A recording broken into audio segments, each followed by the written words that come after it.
Hello, and this is Down to the Wire. I'm Ross. I'm Bryce. We got a good show for you today. We took a little bit of a hiatus, but we're gonna come back stronger and better than ever. So the MLB is finally back. It's going to be the first sport back ever since the quarantine started. There's going to be 60 games played in the regular season. Opening day is going to be July 24th, 23rd. And yeah, I mean, it's going to be coming back like a week before basketball. So this is really exciting news. What do you have to say about this, Ross? Well, I just want to see the Yankees win a World Series, whether it's 162 games or 60 games. So I'm hoping that can happen this year. I think they got a really good chance, but I think this is good for baseball and sports world that they had been struggling to come back with all the talks and trying to figure out how many games they wanted to play, and they finally came to agreement. And I think this is really good for the sports world. Yeah, Rob Manfred actually came out and said that he knew that the owners were never going to agree on something on a schedule with more than 60 games, which is very frustrating because it's like, why couldn't you tell us that earlier? So then the players and the owners, the whole time, they could have just agreed on this in the first place without all Yeah. the delaying and the different disagreements and all that. Yeah, and the Yankees did announce too. I don't know if other teams have so far. Well, I know the Red Sox and the Yankees have refunded money to people as far as season ticket holders and everything. And moving forward, this year is kind of like a gap year for season ticket holders. I do know that the Yankees did say that they're going to try to maybe towards the midway through the year have fans in the crowd. They're trying to work with Ticketmaster on seating and how they could be able to socially distance crowds and still have people in the stands. So this should be really good moving forward for fans, for sports, and for baseball. So I hope this really works. Yeah. Also, it's um, thankfully not that many players have opted out of the season. I know Ian Desmond did. I think there's Ryan less, Zimmerman. yeah, along with some other guys. Definitely a lot less people opting out than the amount of players opting out in the NBA. So hopefully we don't see any like big time stars opting out of the season because that's just gonna be a shame. Um, Yeah, I mean, and Trout did say he has concerns. There were some other players. Cole has said that Garrett Cole that he he's been looking forward to the season, as so his wife. So it seems like even with their new kid coming along soon, that he should be playing, and he should have some time to be able to at least see his family during the season. So as long as they can work around being able to have people's lives not be completely, I think, too affected outside of baseball and still be able to have baseball, then this can really work. All right, so for our next segment, it's going towards the NFL here.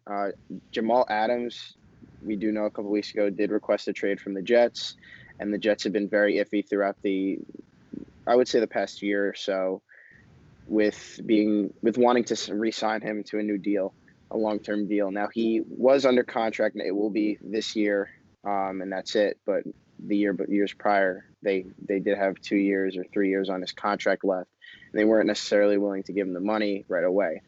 Um, Now there is talk on the Jets side that they do want to keep him and that they do want to be able to re-sign him as much as he says he wants out. So Bryce, what are your thoughts on this?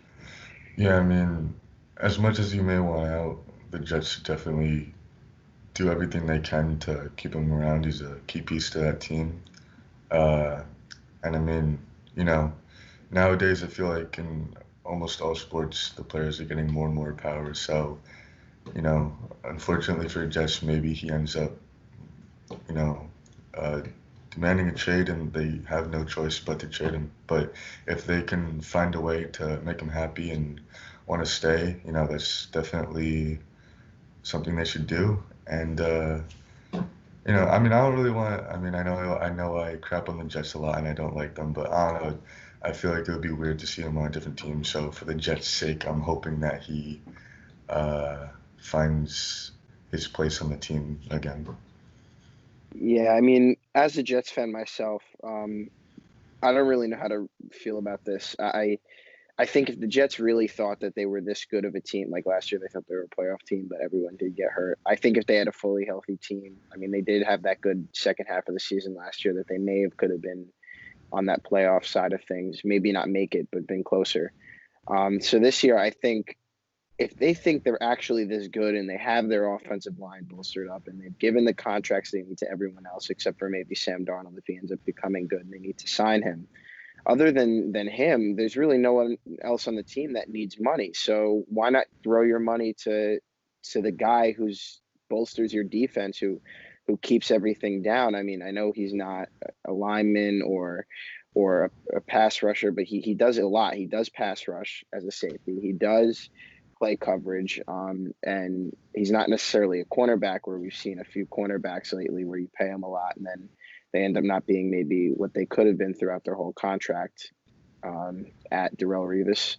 But I mean, I think for him and at the age he's at, for a long-term deal right now, if you really think you're that close, then you give him a contract, an extension. Exactly. So yeah, so I mean, it would suck to see him on another team, but it's typical Jets. So I wouldn't be. I'd expect it. Let's put it that way. I'd expect it. Okay, continuing with the NFL news, earlier this week, Cam Newton signed with the Patriots. This has been a rumor for quite a while now, and it's finally come true. Bill Belichick showing everybody once again that he's a genius. And I'll let you go first, Ross. I think so. The three most motivated players right now in the NFL are Tom Brady, Bill Belichick, and Cam Newton. Cam Newton, I say, has more oomph to him and everything than Tom Brady. So you put that with his motivation and his determination to show that he wants to be the best quarterback he can be, along with the greatest coach of all time, and what we saw, what he was able to do with Tom Brady, being a 6th-round pick, if I'm correct. Something So like that. maybe I'd like to say that I think Tom Brady, some of his greatness has to do with Bill Belichick. So we'll see. And I think that putting the two of the top three most motivated players in the NFL together just is a little bit it's a little bit scary for the rest of the NFL. Let's just put it that way. And especially as a Jets fan, I thought, maybe squeezing the playoffs, second team after the Bills, and now just the freaking Patriots. Yeah, I'm not even really surprised, honestly. This is a good pickup for the Patriots. I think it'll be an interesting fit. We'll see how it works out. I think they're gonna want Cam to be more of a pocket passer because they're not so used to having a quarterback that can run because Tom Brady never really ran. I think before this signing happened, the Patriots went from being like a borderline playoff team to, I mean, I think they're going to be a playoff team now. I think they'll still be behind the Bills, but like the race for that playoff spot is going to be even closer. So, I mean, this is a great pickup. So good for Bill Belichick. I said earlier in the summer that, the Patriots need to make a big time move sooner rather than later. And this is that move. So, this is what they needed. Yeah, and according to Tad Hellslop, I don't know if I said that name right, in sportingnews.com, he did list out the total of 55 players or more, because there are people who are tied with the same amount of money, who are making more than Cam Newton. Apparently, I think Stidham has more guaranteed money than him, but as far as full-on contracts, the full contract with, I guess, incentives and everything, there are 55 other players making more money than him. Not to name a few, or if we want to name a few, Mike Lennon with the Jaguars. There's a guy named Cooper Rush on the Giants I've never freaking heard of. I mean, Bryce, you may have known him. Ryan Griffin on the Colts. Nate Sudfeld on the Eagles. Nathan Peterman of the Raiders is making more money than this man. Okay. So clearly there's a lot of guys that are ahead of him, and Patrick Mahomes is sitting there at 33. Oof. But just looking at this is going to be a year for him, and it'll be a test on whether he's going to be great or not. And yeah.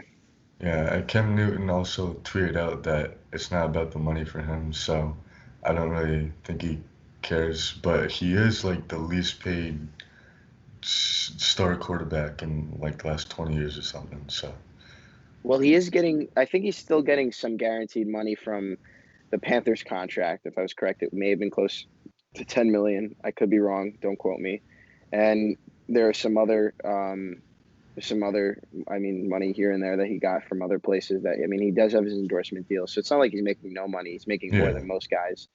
But if you want to just look at contract, I guess he thought, it's either I'm gonna sit out for a year or I'm gonna make money and be on a team. And just like Jameis Winston, he thought it was better to be on a team than to sit out. So good for him. All right, for this segment, we have a little bit of NBA news. So for the 22 teams that are in Orlando, there will be the eight games, if I'm correct, that will be playing for the playoffs, and the Pelicans will have the easiest schedule, and the Heat will have the hardest. Cough, cough. They want the Pelicans in the playoffs first round against LeBron. Cough, cough. But I'm hoping that the Blazers just don't get eaten by this, because I'd love to see them in the playoffs too. But other than that, there will be also an 8 team for the 8 teams that are not in this play-in tournament. The 8 teams that will not, there will be another bubble in Chicago, and there will be workouts and games for them starting in September. So Bryce, how do you feel about this? Yeah, it's nice that the other 8 teams are getting their own little bubble in a different city, just so they can get some work in, and it's just they should also be getting some kind of playing time. So those games aren't gonna count, I guess, but again, they need some playing time, so that's good. And then Yeah. the at least in the West, the games to determine the 8th seed, that's going to be close, and I think that'll be exciting to see who, if someone overtakes the Grizzlies to become the 8th seed. And then of course the East is kind of locked in. The Wizards don't really have a chance, and we're not even completely sure whether Bradley Beal wants to even play or not, and Bertans is already not going to play for them, so it's like, especially because of that, the Wizards aren't even really going to have a chance. Yeah. In my opinion, I think the Wizards, I don't even know why they had the Wizards come in, but if that was the case, they should have just made it even East and West teams. But I did hear there was a report that the Knicks apparently missed the conference call talking about the 8 teams going to Chicago for the bubble due to looking for head coaches.